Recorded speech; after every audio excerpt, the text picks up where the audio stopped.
ഓർണമെൻറ്റ്സിൽ എനിക്ക് ഏറ്റവും ഇഷ്ടം പാദസരവും മോതിരങ്ങളുമാണ്. അപ്പോൾ കുറച്ച് നാൾ മുമ്പ് ഞാൻ എൻ്റെ ഏണിങ്സിന് വാങ്ങിയ പാദസരം ഇത് എടുത്തിട്ട് കഴിഞ്ഞപ്പോൾ എന്തോ ഒരു സംതൃപ്തി കുറവ്. അപ്പോൾ ആദ്യം ഞാൻ ഓർത്ത് ലേറ്റിൻ്റെ ഇരിക്കുന്നു. രാവിലെ എണീറ്റ് നോക്കിയപ്പോൾ അത് കാൽപാദത്തിൻ്റെ പ്രശ്നമായിരുന്നു.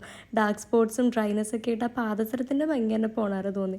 റാൻഡം ഷോർട്സ് എടുത്ത് നോക്കിയപ്പോഴാണ് ഇങ്ങനെ ഒരു മാസ്ക് എൻ്റെ ശ്രദ്ധയപ്പെട്ടത്. റിവ്യൂസ് ഒക്കെ നോക്കിയപ്പോൾ കൊള്ളാം. അങ്ങനെ ഞാനും ഡോക്കിൻ്റെ 50% ഗ്ലൈക്കോളിക് ആസിഡ് അടങ്ങിയിട്ട് പീലിംഗ് ഫുഡ് മാസ്ക് യൂസ് ചെയ്യാൻ ഓർത്ത്. ഇതിൻ്റെ ഫസ്റ്റ് ട്രൈ ആണ് കേട്ടോ. അപ്പോൾ ആദ്യം ശ്രദ്ധിക്കേണ്ടായിരുന്നു നെയിൽ പോളിഷ് റിമൂവ് ചെയ്യണം എന്നാണ്. പക്ഷേ ഞാൻ അത്ര ആഗ്രഹിച്ചത് നെയിൽ ആർട്ട് ആയതുകൊണ്ട് ആ പോർഷൻ മാത്രം കവർ ചെയ്തു. അതേപോലെ കാലിൽ എന്തെങ്കിലും മുറിവുള്ള ഒരു പ്രഗ്നൻസി പീരീഡിലൊന്നും ഇത് ഉപയോഗിക്കരുത്. കറക്റ്റ് ആ കോഷൻസ് നോക്കിയിട്ട് മാത്രമേ യൂസ് ചെയ്യാവൂ കേട്ടോ. 1.5 മണിക്കൂറിന് ശേഷം ഞാനപ്പോൾ ഈ മാസ്ക് റിമൂവ് ചെയ്തതിന് ശേഷം ഇടുന്നതിന് മുമ്പും ഇളം ചൂടുവെള്ളത്തിൽ കാലൊന്ന് കഴുകണം കേട്ടോ. പിന്നെ തൊലി ഫോഴ്സ്ഫുള്ളി നമ്മൾ പറക്കേണ്ട. 3-ാമത്തെ ദിവസം ആയപ്പോഴാണ് എനിക്ക് പീലിംഗ് തുടങ്ങിയത്. അതിന് ശേഷം വരുന്ന സ്കിൻ ഭയങ്കര സോഫ്റ്റ് ക്ലിയർ ആണ്. ഇപ്പോൾ മോയ്സ്ചറൈസർ നന്നായിട്ട് ഇടയ്ക്കിടയ്ക്ക് അപ്ലൈ ചെയ്ത് കൊടുക്കുക. നല്ല രീതിയിൽ മെയിൻറ്റെയിൻ ചെയ്താൽ നന്നായിട്ട് ഈ സ്കിന്നിരിക്കും. വേണ്ടവർക്ക് ഞാൻ ഈ പ്രൊഡക്റ്റ് ടാഗ് ചെയ്തേക്കാം.